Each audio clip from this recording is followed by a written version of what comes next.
நீங்க திருவிழாவை நடத்துங்க, போங்க. மாசி கிளறிய மொட்டை அடிங்க, அடிக்காம போங்க.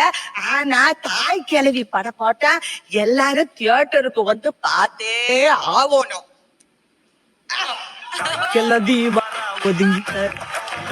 பஸ் சிவகார்த்திகேயனானே கொஞ்சம் செவப்பா இருப்பானே அவன் பாண்டி. உன் பர்ஸ் பாண்டி கணக்கா நீ கொஞ்சம் பேச்சு. ஜூயா உன் கூட இருப்பானே பராட்டா பர்ஸ் பாண்டி கணக்கா சொல்லுவான். என்ன சொல்லுவிய? நீங்க திருவிழாவை நடத்துங்க, போங்க. மாசி கிளறிய மொட்டை அடிங்க, அடிக்காம போங்க. ஆனா தாய் கிளவி படம் போட்டா எல்லாரும் தியேட்டருக்கு வந்து பார்த்தே ஆகணும். இப்போது புதிய அறிமுகம் ஆச்சி ஹோட்டல் சாம்பார் 50 கிராம் ரூபாய் 20 மட்டுமே. சிவாவை வந்து ரொம்ப வருஷமா நான் பார்க்குறேன். நான் வந்து அவரை ஆங்கர் பண்ண போகும்போது நான் அப்படி மேலோட்டமாக பார்த்துருக்கேன். அப்புறம் நடிக்க வந்தப்ப அப்புறம் ஒரு நாள் நான் ஏதோ ஒரு படம், எந்த படம் மறந்து போச்சு, சூரிய உங்களுக்கு தான் ஞாபகம் இருக்கும். நானும் சூர்யா நடிச்சிட்டு இருக்கப்போ வந்து நான் சும்மா அப்படியே பார்த்து சொன்னேன், சூரி இந்த பையன் ஒரு பெரிய ஆளாக வருவான் பாருங்க அப்படின்னு. சூரிய கிட்ட நான் அதை சொன்னேன். அவருக்கு ஏக சந்தோஷம். மேடம் நீங்க சொல்லிட்டீங்க, நான் சொன்னேன் இல்லை, என் மனசுல பட்டது நான் சொல்றேன். ஐ somehow had a feeling that he will become a very big somebody big, but not வெறும் நடிகரா மட்டும் இல்லாம ஒரு நல்ல மனிதனாக அவர் வளர்ந்திருக்கிறார். இது நான் வெறும் பெருமைக்காக என் படம் தயாரிச்சாரு இதெல்லாம் நான் சொல்ற ஆள் எல்லாம் கிடையாது. நல்லா இல்லைன்னா நல்லா இல்லைன்னு சொல்லிட்டு போயிட்டே இருப்பேன். பட் நான் அவரை ரொம்ப உன்னிப்பா கவனிச்சுட்டு இருக்கேன். அவர் ஃபேஸ்ல ஈஸியா ஒரு ரியாக்ஷன் இருக்காது. அவர் எப்ப எஸ் மேடம் அப்படின்ட்டு இருப்பாரு.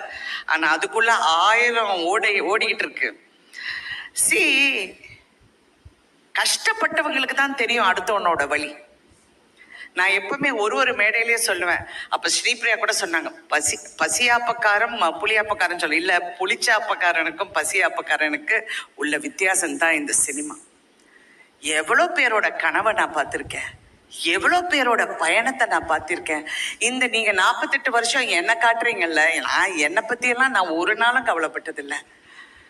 நான் வந்து எல்லாருடைய பயணம், எவ்வளோ ஹீரோஸ், எவ்வளோ டைரக்டர்ஸ், எவ்வளோ ப்ரொடியூசர்ஸ், நான் இன்னைக்கும் நான் எப்போ நினைக்கிறது வந்து, ஏன்னா நானும் ப்ரொடியூஸ் பண்ண ஆரம்பிச்சதுலேருந்து எனக்கு ப்ரொடியூசர்ஸ் மேலே தனி மரியாதைங்க. நான் முன்னெல்லாம் நானும் ஸ்ரீபிரியா பேசப்போ வந்து ஏங்க ஏவிஎம் சரவணன் சார் எப்போ பார்த்தாலும் கையை கட்டி நிற்கிறாரு அப்படிங்கிறது நாங்கள் 2 பேரும் அது டிஸ்கஸ் பண்ணியிருக்கோம். அதோட முடிவு நான் வந்து ஓப்பனாக இப்போ மேடையில் சொல்ல முடியாது. அவருடைய ஆத்மாக்கு நான் வணங்குறேன்.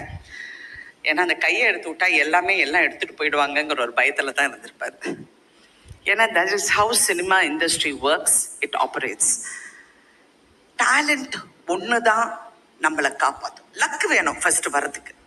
லக்கு வந்து நான் சும்மா வீட்டு வாசல்ல தண்ணி செடிக்கெல்லாம் தண்ணி ஊற்றிட்டு இருக்கும்போது பாரதி ராஜா அவர்கள் என்னை பார்க்குறாரு, என் வீட்டுக்குள்ளே வராரு, என்னை நடிக்க சொல்கிறாரு. என் மூஞ்செல்லாம் யார் பாப்பா? அதாவது தெனாவட்டின் உச்சம், கொஞ்சம் நஞ்சு. பட் அப்படி இருந்து இந்த பயணம் வந்து நான் போயிட்டு அப்படியே வந்துட்டேன். 48 இயர்ஸில் ஒரு காலகட்டத்திலையும் என் லைஃப் வந்து அப்படி ஒரு டேர்ன் ஆகும். Thank you Siva and thank you another Sivakumar. என் வாழ்க்கைக்கு இன்னொரு டேர்ன் கொடுத்துருக்கீங்க.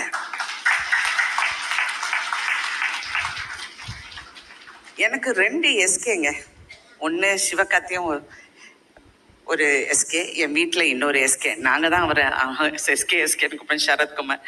இந்த படம் பண்ண மாட்டேன்னு சொல்கிறப்ப அவர் ஏதோ யதார்த்தமாக இந்த கதையை கேட்டு அப்பா என்னை வந்து ரொம்ப கன்வின்ஸ் நீ பண்ண என்ன இது ரொம்ப நீ பண்ண மாட்டேன்னு யூ ஸ்டூபிட் அப்படி இதெல்லாம் சொல்லி அப்புறம் நம்ம யோசிக்க ஆரம்பிச்சு அப்புறம் நிறைய எல்லாருமே பேசிட்டாங்க. இந்த படத்தோட பயணத்தை பற்றி பேசிட்டாங்க. நானும் வாய் வலிக்க எல்லா டிவிலையும் பேசிட்டேன். So I just want to admire the spirit. இந்த படம் வந்து எனக்கு கதை தெரியும். இந்த படத்தை நான் ஒரு 3 நாளுக்கு முன்னாடி கமல் சார் பார்க்கும்போது நானும் பார்த்தேன். நான் அந்த படத்தை ரொம்ப ரசிச்சேன், அதாவது சிரிச்சேன். பட் அதையும் மீறி நான் பார்த்தது வந்து இது வந்து உண்மையை சொல்ல போனா இது ரஜினிகாந்த் நடிக்க வேண்டிய படம். அவர் இந்த வேஷம் போட்டு நடிக்க மாட்டாரு. அது பெண்ணா மாத்தி என்ன நடிக்க வச்சிருக்காங்க. Actually that's how I look at it.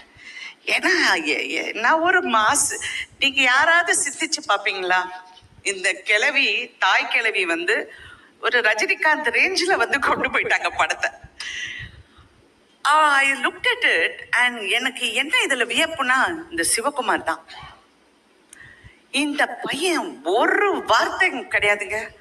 இந்த மேக்கப் போட போகும்போது எனக்கா கோபம். ஐயோ என்னையா பண்றீங்க? 4.5 மணி நேரம் உட்கார்ந்து தேய்ச்சி அந்த காதை குத்தி, ஐயோ வாயில இது அந்த வாய்க்குள்ள அந்த இதெல்லாம் போட்டு கண்ணு அப்படியே பார்த்தா I have to thank mister Kamal Haasan. அப்பமா சாமி, அவர் வந்து உண்மையிலே சொல்லணும், ஒரு ரோலுக்கு நான் இவ்வளோ அழுவுறேன். அவர் எவ்வளோ ரோல்ஸுங்க சலிக்காம அவர் செஞ்சிருக்காருங்க.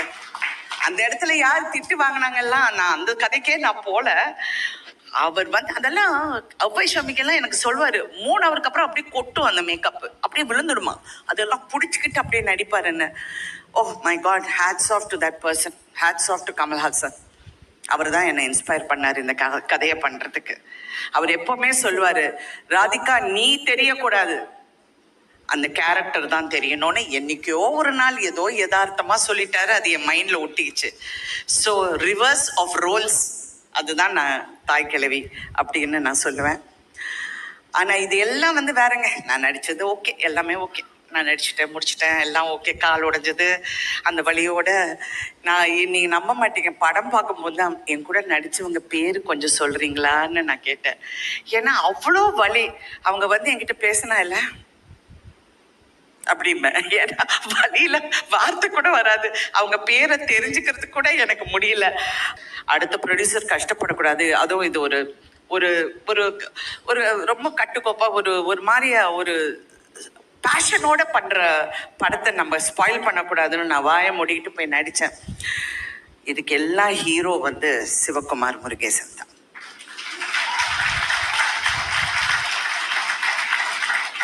என்னுடைய கேரியர்ல நான் பார்க்காத டைரக்டர்ஸ் இல்லைங்க.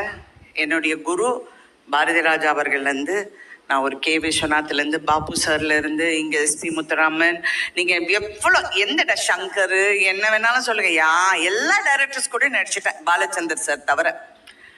அப்படி இருக்கும்போது இந்த பையன்கிட்ட ஏதோ ஒரு ஸ்பார்க், அவன் வந்து ஈஸியா வெளியே வர மாட்டேங்குது இந்த வார்த்தை. அப்பவே நான் நினைச்சேன், இவன் ரொம்ப அமுக்கி. இந்த ரொம்ப பேசாம இந்த அமுக்கி நிக்கிறவங்களெல்லாம் லேசில் நீங்க நம்பாதீங்க. ஏன்னா அவங்களுக்குள்ள ஒரு ஃபயர் இருக்கு. தயவு செஞ்சு நான் பாலிடிக்ஸ் பேசுறேன்னு நினைக்காது. என் கணவர் போகும்போது என் கண்ணத்தை கிளி வாயை கொஞ்சம் அடக்கி பேசுன்னு சொல்லிட்டு போயிட்டாரு. நான் சொல்றது வந்து அவரை பத்தி, சிவகுமார் முருகேசன் பத்தி. கரெக்டா எஸ்கே? அவர் வந்து வாயில இருந்தா, but I can see in his eyes how he was looking, calculating. அந்த ஷாட்டை எப்படி எடுக்கணும், எப்படி செய்யணும் அப்படிங்கிறது, அந்த திறமையை நீங்க கண்டுபிடிச்சிக்க பாருங்க சிவகார்த்திகேயன். ஃபேண்டாஸ்டிக். அதே மாதிரி அந்த எஸ்கே, அதாவது சிவகுமாரும் ஒரு டேலண்டோ என்கிட்ட வினீஷ் பத்தி சொல்ல போகுது. மேடம் நீங்க அவரை நம்புங்க, சிறப்பா பண்ணுவாருன்னு என்கிட்ட வந்து சொல்றாரு. நான் அப்படி பார்க்க, ஏன்னா நாங்க பாம்பே, லாஸ் ஏஞ்சலஸ் இதெல்லாம் பேசிட்டு இருக்கும் போது, அவங்களுக்கெல்லாம் தாய் கிழவி எப்படியா தெரியும், நம்ம ஊர் தாய் கிழவி நம்ம. அப்ப சொல்றோம், வினேஷ் மேடம் நீங்க ஒரு வாட்டி ட்ரை பண்ணுங்க மேடம். அந்த sincere attempt to recognise talent ஒரு டைரக்டர் கிட்ட இருக்குன்னா, தட் மீன்ஸ் இது உங்கள் முதல் அடி. இனிமே பார்த்து கால் வைங்க, செய்யும்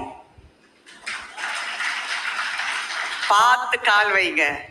சினிமாங்கிறது வந்து லக்ல வந்துடும், ஆனா தக்க வைக்கிறது வெறும் டேலண்ட் மட்டும்தான்.